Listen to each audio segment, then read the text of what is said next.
On this week's video, I got something really excited to share with each and every one of you. We created a very, very special Correspondence Podcast, and this is it. I drove all the way down to Phoenix with my buddy John, and we recorded this live episode of the Correspondence Podcast together. I can't wait to share it with each one of you. Why does my shirt look blacker than yours? This one, I don't know. We totally didn't plan that. I'm going for the Matt Diavella For you our wear first black, video but podcast, it's black. Yeah. Are you not into uniforms? I mean, yeah, I'm fine with that. Like, I do it. It's jeans and a black shirt every day now. minimalist, whatever. I totally stole the Matt Diavella. It's jeans and a black t-shirt. Yeah.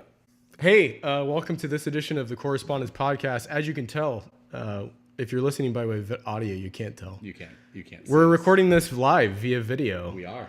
And we're in John's kitchen in Phoenix, Arizona. We are. Drew drove in, and we are here. This is how we're doing it from now on. Drew has kindly decided that he's going to fly out and pay for these flights because he cares so much about all four of you. It's true. Not going to happen. I don't know how I'm going to. Yeah, we need a sponsor. Oh. The sponsor would pay. We're going to start a Patreon. And the Patreon is just called Get Drew to Fly Here. That's it. It's just Southwest coupons. That's for us. That'd be great. Yeah, that'd be good. Yeah, we're sitting in the kitchen, and this is the first time we've ever done a live video podcast. Yeah. So this is gonna run concurrently on YouTube, where you'll see this, and via audio. Drew has kindly said he's gonna edit all of it. So if it doesn't work out, it's on his soul. Multicam video. It's cake. Yeah, we're using 2 different cameras. We're gonna talk about that later. It's pretty exciting. Yeah. So we met over lunch today. We did. For the very first time, I got to have True Foods kale Tuscan salad, which I've been trying to make for years. Yeah. You had introduced that to me a couple years ago when we had dinner over at your house. Had some great steak with the wife. It was fantastic. But I've been trying to replicate this since then, and I've failed miserably. So it was an amazing salad. We had a lot of fun over lunch, just kind of catching up. So yeah. Dr. Wheel, the Tuscan kale salad. If you want to try to make it at home, it will not be as good as True Food. They massage the kale. It's magic in the kitchen. Yeah. It's truly amazing. So really, really good. Well, we're excited. This is coming at you a little bit faster than normal. So usually we put the podcast out every month. We record about 2 weeks before. Right. This last podcast was a wonderful episode filled with lots of audio problems that don't ever tell the audience that you figured something out. So this is how this went. Oh. So this is the one episode we didn't review before we posted. No, we were so confident. I've been doing it long enough. I thought 10 episodes in, I can just quick edit, high pass filter, low pass filter, hit send. So I'm driving to work and I'm like, I sound really quiet. I'm like, why is this? And John's like, no, I got like this guy that I work with. He's like a 2-time audio engineer, like Emmy award winning, whatever, and I'm like, I'm not hearing this. I promise. Like I'm definitely off. So yeah. Did you see my tweet? I did not see your tweet. So I was listening to it on Overcast. That's the podcast app that I choose to use, and it sounds great. Drew calls me and said it sounds terrible. I'm like, dude, I'm listening to it. What are you talking about? It sounds great. Overcast has a feature that adjusts voice boost, right? Yeah. So on my end, it actually sounded perfectly fine. Yeah. So I tweeted Marco Arment, who makes Overcast, and just said, hey, could I put a tag on my podcast that says optimized for Overcast? Right. And that would mean that I've done nothing. And that's how you optimize for Overcast is do less. It's like an intelligent audio boost. Yeah, it's really good. The fun part is I watch a lot of vlogs now because of Drew. And Pete McKinnon it literally ignores every rule that I learned when I was in film class. Yeah. Which is it just cuts all the time, these hard cuts. Right. And he's just slightly in jump different. Cut, yeah. That's not how you're supposed to edit. No. Does anyone know that? Yeah. You're supposed to use B-roll. That's what B-roll's for. Yeah.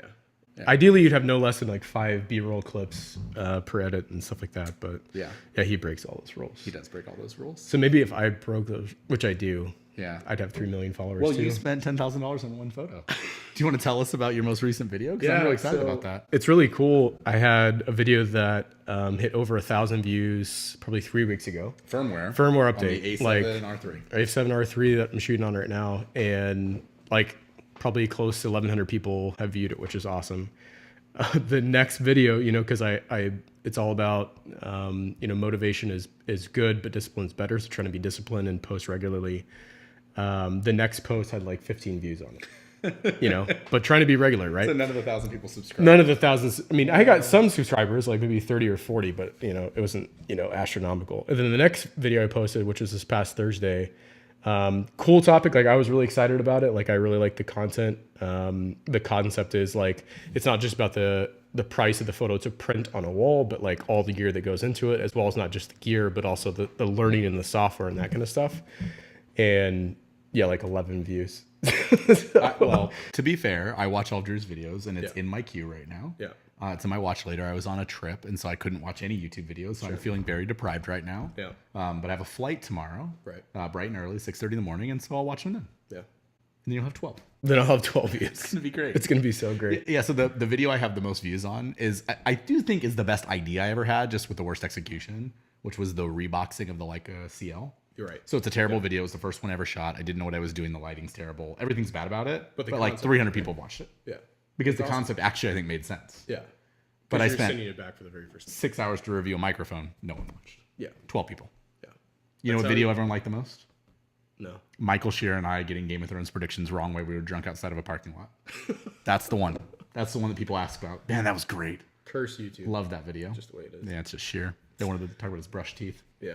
So we're going to stick to our regular concepts? I think so. Okay. Yeah. So leadership lesson first. Is that what we're going to do? I think 30-day challenge. We'll do 30-day challenge. Okay. Because I think we have some honesty to have with our audience. Yes. It's The honesty is.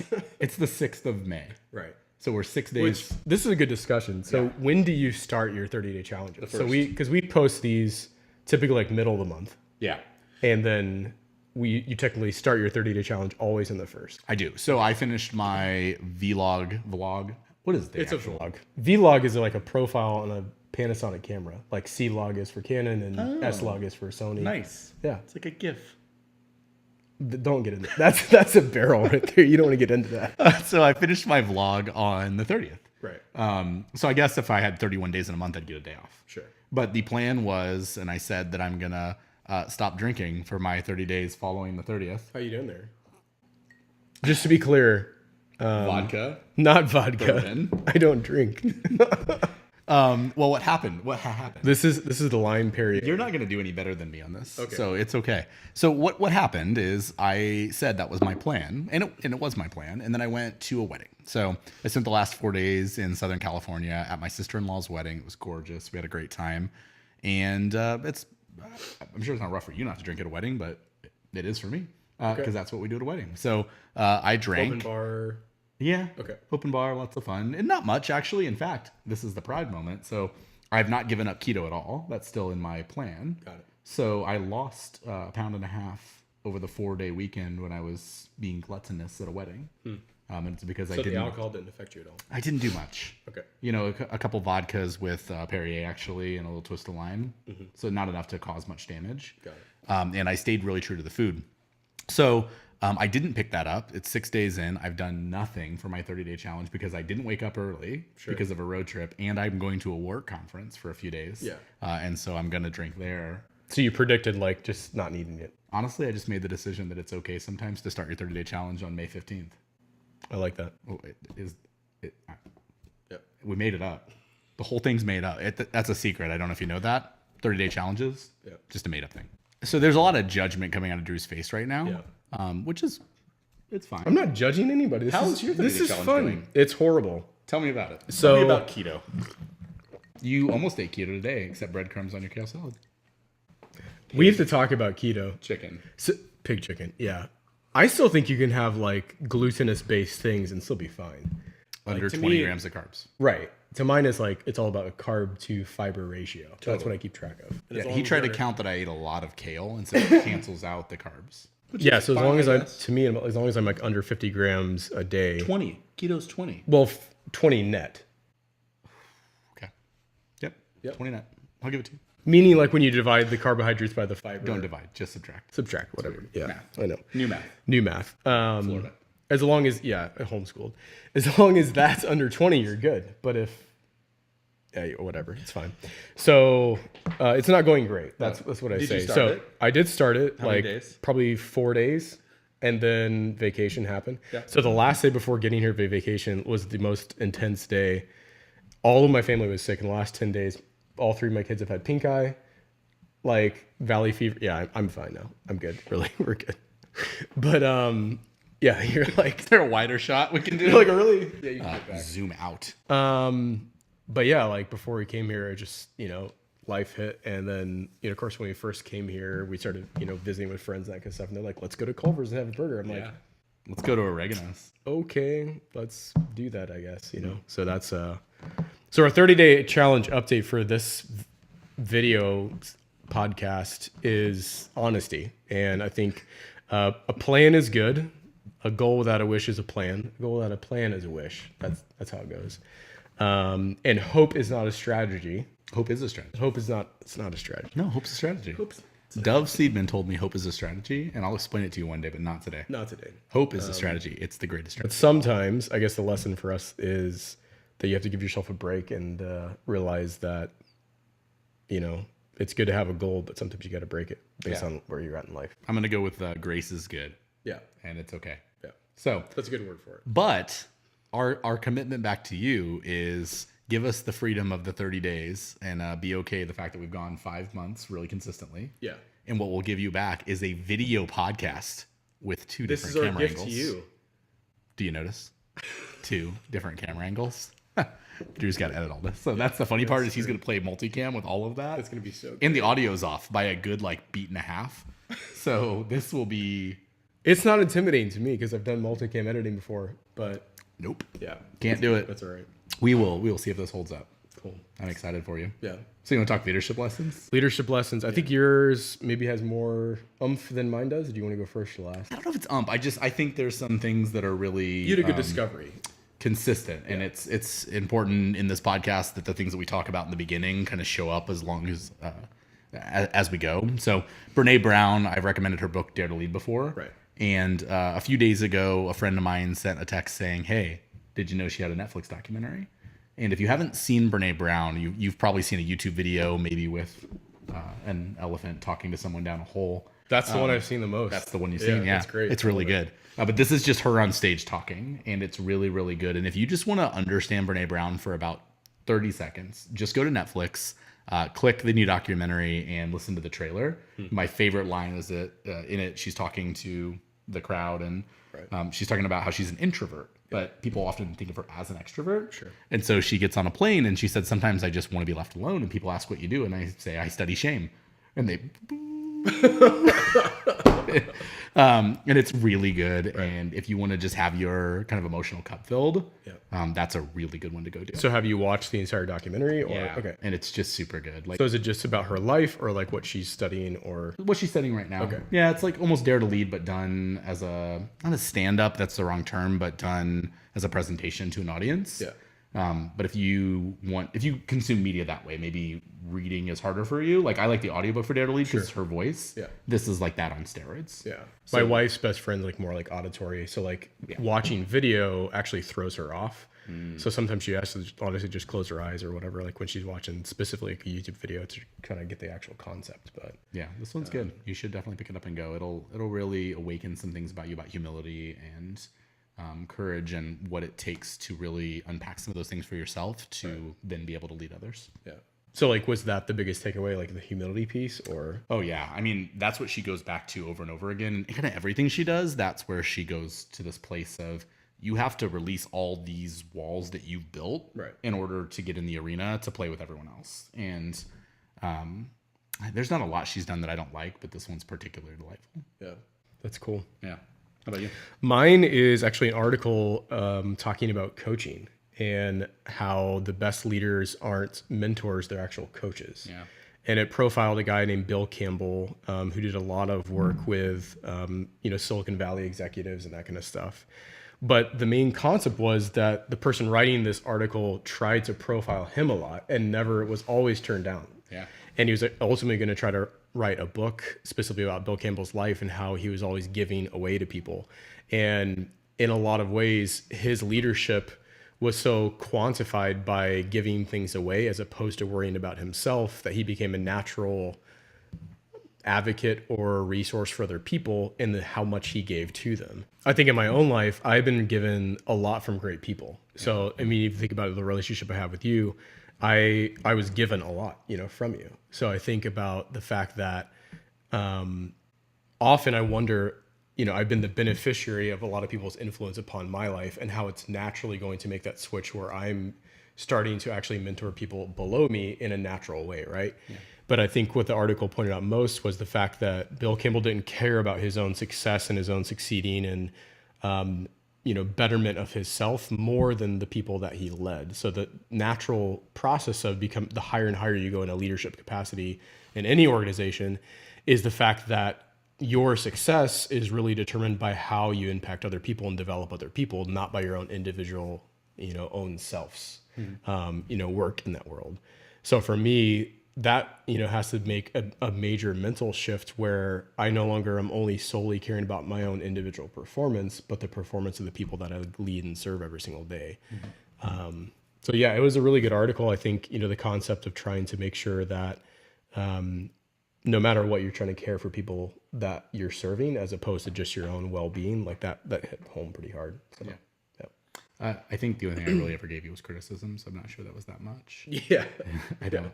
The interesting thing is, like, I was talking about that today with the leader, and I think that move to a servitude leadership where you're focused really primarily on other people and what they do. Sure. Like, because there's this evolution from leading, yourself, right? Like, this is where you start in life, is you're leading yourself and making sure you get through this life successfully. Yeah. And then you look to others and start influencing them. And then maybe you have a family, maybe there's children involved, and now you're leading those people. Yeah. But when you lead an organization, like, you're now leading people that are leading other people. Right. And leader of leaders. And this is intense, like, because this is like, oh my gosh, this is the very simple answer to this. So I was with this leader today, and the thing that I was talking to her about, she's like, well, we've done this before. Like 3 years ago in a different job. Okay. We've done this. And I'm like, oh, no, you're right. We've done step 1 and 2 and 3. Today I'm going to add 4. And she's like, oh my God, have you been leading me to this moment the whole time? Like, yeah, of course. Right. That's what we're supposed to do. And she's like, whoa, am I doing that for people? And I'm like, that's the great question. Right. Now you have to think about doing that for people, because that's when you get to the great places. Yeah. So I love that. I love that that's where you're taking. Let's get it great. We're in the home stretch. This is working out. It's amazing. Yeah. That there hasn't been one hiccup. Not one. No. The magic of editing. You haven't seen one thing go wrong. And that, I think, for our first time is pretty incredible. So do you want to break it down? What we're doing? Yeah. Okay, yeah. Not just what we're doing, but like everything that's involved right now. I need to, hold on. Can you B-roll this in? Sure. I'm just gonna hit video right now. Okay. And I'm just gonna show the audience. There you go. What we're working with. Mind the clothes. I'm packing. I have a trip. So I'm showing you all of the wonderful things on here. Right. That you're gonna have to see. Look, see all the goodies. So Drew walked into my house with like bags. Like 4 bags. And my wife made this kind of like, what's happening to my house? What is that? And then I came downstairs with like 3 bags and a Godox, like a light with a C-pole. Yeah. And she was like, oh, I'm going to go upstairs now. You do whatever you want. Kicking in? Yeah, I think maybe this isn't what she expected with her kitchen when we bought the house. Sure. It's probably not the plan. So we set up a small studio. Lindsay, I promise it's going to be worth it. I'm going to try to explain all of the wonderful tools they're using. Drew's going to list all of them with some really cool inserts of them in like the bottom, like right down here. See? Yeah. That's where it's going right there. Is that how it works? I feel like that's what McKinnon does. Links in the description below. He goes right here. Like link and subscribe. Smash it. Yeah, it's like a little... So we're shooting on 2 different cameras. So right now we're looking into a Sony A7R III. Do you want to tell them what's on your camera right now? Because there's a lot. There's like 12 things happening on this. There's 12 things happening on my camera, but that doesn't have to be there. So I have like I just bought a wooden rosette right handle, which I love. It's a big wooden gigantic handle on his. It basically lets me like either vlog or get nice handheld shots. It makes him look rich. Yeah, it does. Yeah. But I told John basically this is my excuse to not have gimbal because I don't know. I like the handheld look better. It's a little bit more authentic. I probably 3 months. I probably will at some point. Yeah. On top is like a small HD monitor with an Anton Bauer battery and my Rode Video Micro plugged into it. But really the only thing I need is my camera on top of a tripod. HDMI out to my MacBook Pro, which is the same setup you have. And what lens are we shooting on? So 16-35 G Master. So this is a Sony G Master 16-35. Yeah. So then on our wide angle shot, this is the Canon EOS R. We are trying to shoot in a similar profile. So I'm actually really interested to see if these look similar when they're all said and done, because we both picked kind of a non-log, like automatic neutral profile. This is also a 16 to 35, but this is the EF 2.8, the version 3, and it's adapted to be on the USR. And then we are both connected via that Elgato cam link that we discussed a couple episodes ago. Yeah, 2 episodes ago. And we're just using our computer software to record using these Shure mics, and I've moved it far away from my face so it doesn't sound like this like last time. I don't know what you're talking about. What? It was really hot. It was really ahead of you. And then we're lit by what? This is that Godox SL60W that you told me to buy. Yep.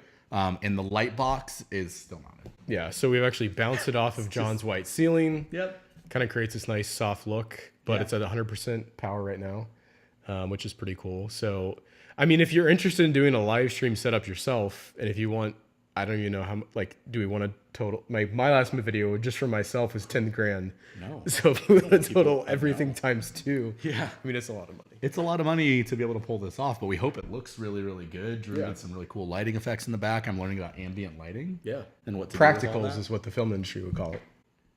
What? Why? Because it's just called practical lighting. Like practicals is what like the, it's a thing. I promise.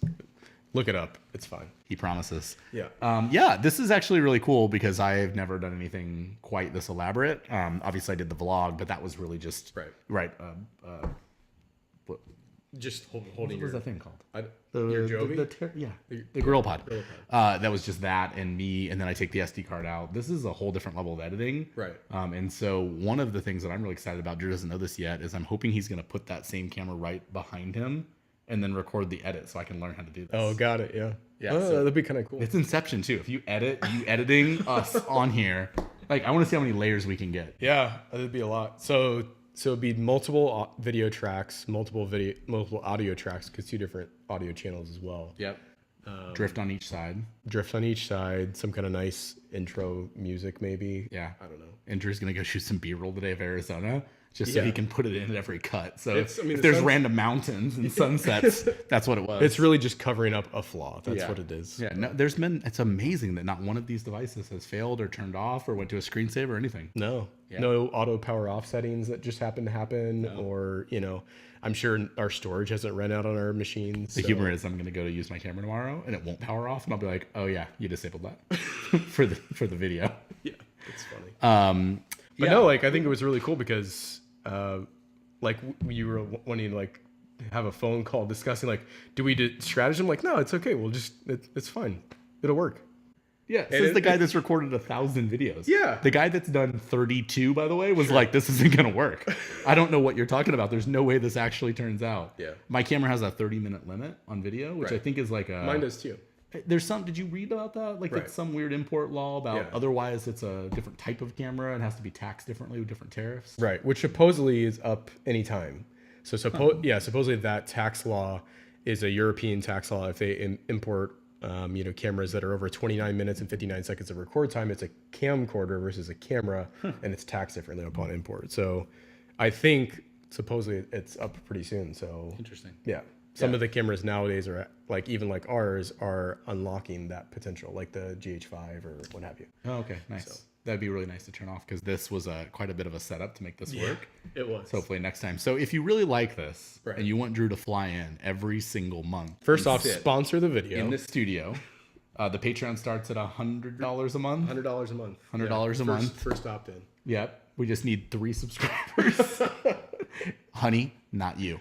Yeah. That doesn't help. That's our own money. That's just giving Patreon a cut. Right. But no, like, I mean, the business of Patreon is pretty crazy. Like, Yeah. we were discussing that today. I subscribe to Matt Diavella, so if you're watching, Matt, like, this is all because of you. But We're literally trying to imitate you, dude. yeah. Just look like your table. $12 is his highest opt-in. He's got 8,000 subscribers right now, just to like get further behind the scenes stuff, longer podcasts, Yeah. or tips and tricks that he does, or an AMA basically. That's what he does once a month for $12, which is pretty great for $12. But if you multiply that by 8,000, again, math is hard. That's a lot of money. It's like 90 grand a month. Yeah. Yeah. Maybe if we get that level, one of us would be willing to quit our jobs. I could have $1 grand a month and no, I'm not quitting my job.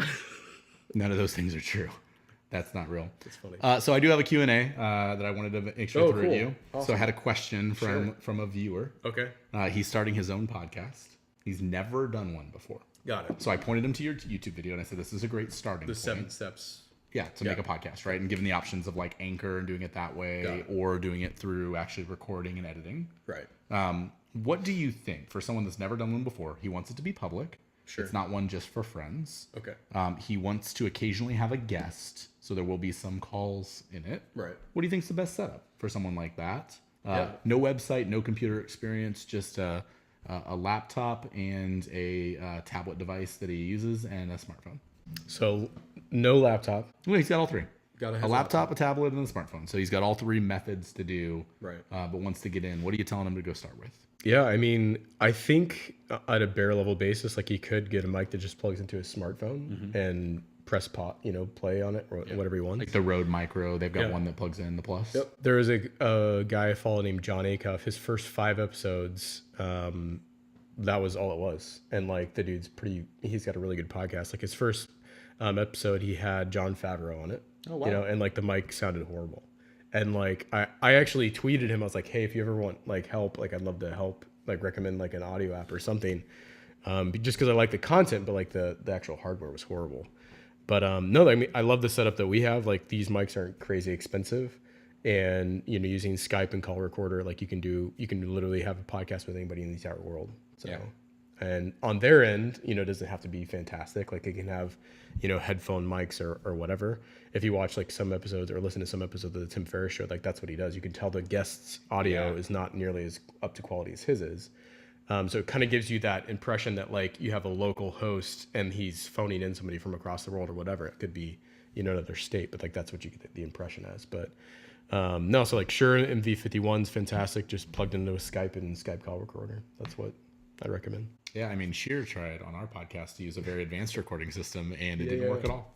I agree. It was terrible. Yeah. And I had to just use your call recorder. So however you get there. Well, our buddy Amir wants to try that out. He wants to come on here. Okay. So I told him what to set up. I gave him some recommendations. We'll hope he picks it up. And then our undisclosed buddy, he bought one of these mics too. So I think the biggest thing, and again, our biggest shift in quality of audio, we nailed it exactly right. We totally nailed it 2 episodes ago. 2 episodes ago, we totally nailed it without saying we nailed it. Right. The biggest switch Don't talk about it. Don't talk about it. Yeah. The biggest switch was using in the edit the local audio only. So when you record via Skype call recorder, it does an option for split tracks, meaning if I'm on front of my computer, it records my track as well as the track of the person phoning in. Right. And I think we were including each other's scratch audio, meaning the other person, instead of the local recording file. Yeah. So that episode, 2 episodes ago, 3 once we post this, that was the best quality audio we had because it was you were editing only the local audio of both of us. Yeah. So I think that's why it jumped from like sounding like it was a phone call to like studio quality audio. Yeah, I think the other one is these. Like, so you're seeing these Gator frame and whatever your brand is. I think that was the brand on Amazon. This is the brand now. I mean, this is like $35.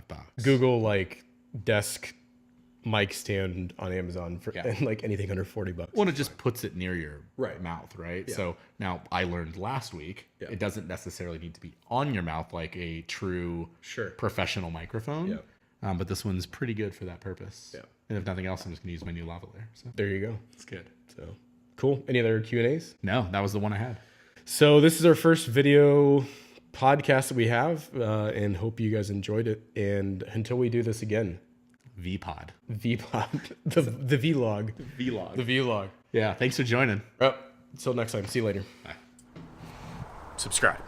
Subscribe. Subscribe. Subscribe. Subscribe. Subscribe. Subscribe. Subscribe. Go and do it. Subscribe. Subscribe. Subscribe now. Oh, wait.